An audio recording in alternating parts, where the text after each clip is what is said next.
marriages, which is menikah. Di section 17, lo menulis menikah telat. Dan ini yang lo lakukan. Dan ada dua kontradiksi, which is ini positifnya ini, negatifnya ini, tapi ternyata lebih banyak positifnya. Why menikah telat lebih banyak positifnya? Iya, gue di bab itu memang gue kasih pro dan konnya, walaupun gue agak leaning ke lo menikah itu di delay. Mungkin kalau kata telat tuh kesannya ada expiry date gitu. Gue lebih suka bilang delayed gitu ya, delayed married. Karena gue lagi-lagi gue suka analogikan kita dengan kita mau membeli barang gitu. Kita beli barang makin mahal makin milih-milih ya nggak? Betul. Beli mobil atau motor tuh, wah, risetnya dalam banyak. Apalagi udah mau beli tempat tinggal misalkan kan, beli apartemen, rumah kita kunjungin.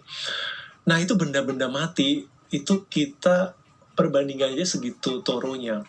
Masa lo menikah yang harusnya forever dong, gitu. Masa lo melakukannya tergesa-gesa sih? Menurut gue tuh agak paradoks gak sih? Gitu. Dan gue bilang lo delay itu karena begini. Kalau lo menikah pada saat usia lo sebenarnya masih banyak perubahannya gitu, jadi masih 20-an awal, lo masih ngejar karir, lo masih belum tahu persis lo bergerak passion lo apa gitu, itu masih belum habis lah dengan diri sendiri, selesai dengan diri sendiri, masih influx kan. Apakah itu bijak udah oke, gue pengen sama orang yang seperti ini right now forever gitu, karena takutnya kebutuhan lo, aspirasi lo akan teman hidup itu pun juga masih influx gitu, masih berubah sesuai dengan perkembangan hidup lo. Terus apa kalau udah cukup banyak bertemu kandidat? Jadi gue sih orang realistis ya gitu.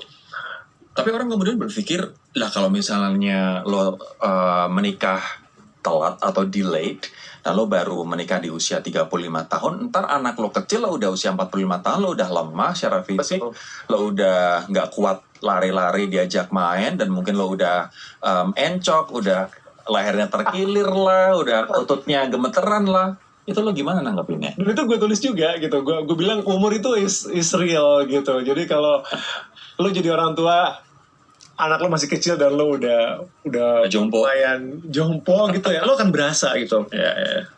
Makanya itu nggak ada yang perfect kan. Lo harus timbang-timbang. On the other hand, lo ada financial. Biasanya lo financially lebih established kalau lo menikah lebih delayed. Jadi lo pertengkaran soal duit tuh semoga lebih sedikit karena lo udah ini. Dan itu buat gue motivasi buat jaga kesehatan. Sekarang anak gue masih kecil nih di usia gue segini.